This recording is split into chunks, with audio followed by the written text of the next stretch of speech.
नमस्कार प्रिय छात्र और छात्राएं, मैं जितेंद्र कुमार रावत अमन कंप्यूटर शॉर्ट हैंड सेंटर आपका हार्दिक स्वागत करता है।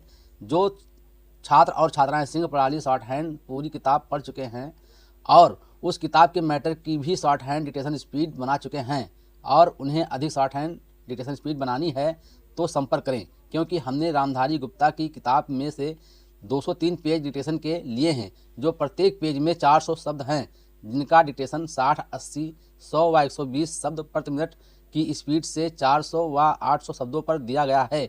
जो छात्र व छात्राएं विधिवत रूप से इन मैटरों का होमवर्क करके व्हाट्सएप पर चेक करा के अपनी शॉर्ट हैंड डिक्टेशन स्पीड बढ़ाना चाहते हैं या आउटलाइन प्राप्त करना चाहते हैं या शॉर्ट हैंड पढ़ना चाहते हैं तो संपर्क करें। Mobile number 91 98 94 39 41।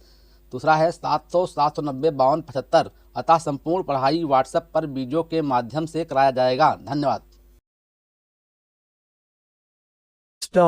महोदय, यह मानना कि उनको रोका नहीं जा सकता गलत है। इस महंगाई को रोकने के लिए कुछ विशेष कदम उठाने होंगे, कुछ विशेष काम करने होंगे। एक विशेष चीज़ जो इस बजट में आई है और जो घबराहट पैदा करने वाली है, यह है कि देश की पैदावार तो बढ़ रही है, देश का विकास तो हो रहा है, लेकिन इसके साथ ही साथ देश में बेकारी बढ़ रही है और ख़ास तौर पर पढ़े लिखे लोगों की बेकारी बढ़ रही है।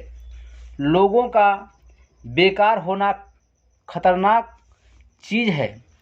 हमारे स्वतंत्रता के बाद शायद ये पहला अवसर है जब हमारी स्वतंत्रता के ऊपर एक आघात हुआ है और हम जिस प्रकार अपनी स्वतंत्रता की प्राप्ति के समय अपना वर्चस्व बलिदान करने के लिए तैयार थे, उसी प्रकार इस समय भी हमें तैयार होना होगा।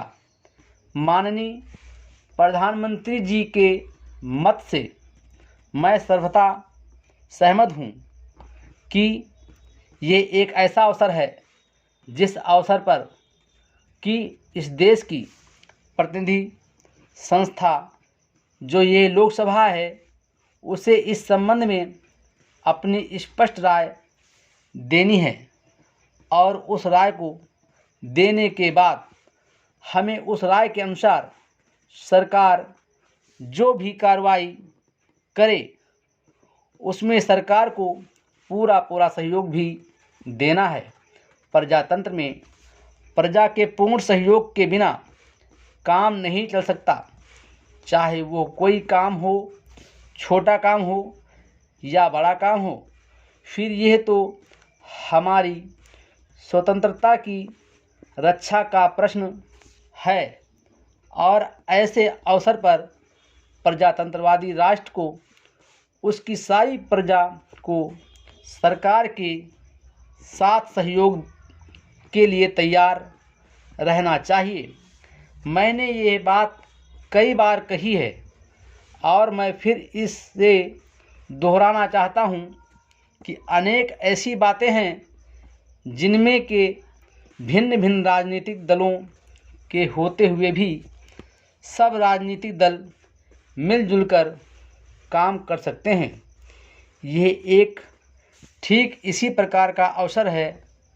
मैं अपने प्रधानमंत्री जी की वैदेशिक नीति का बड़ा भारी समर्थक रहा हूं और कल इस सदन में इस संबंध में जो बहस हुई उससे भी यह पूरा परिणाम निकाला जा सकता है कि जहाँ तक हमारी वैदेशिक नीति के सिद्धांतों का संबंध है, वहाँ तक इस सदन का कोई दल, इस सदन का कोई भी सदस्य उन सिद्धांतों के विरुद्ध नहीं है।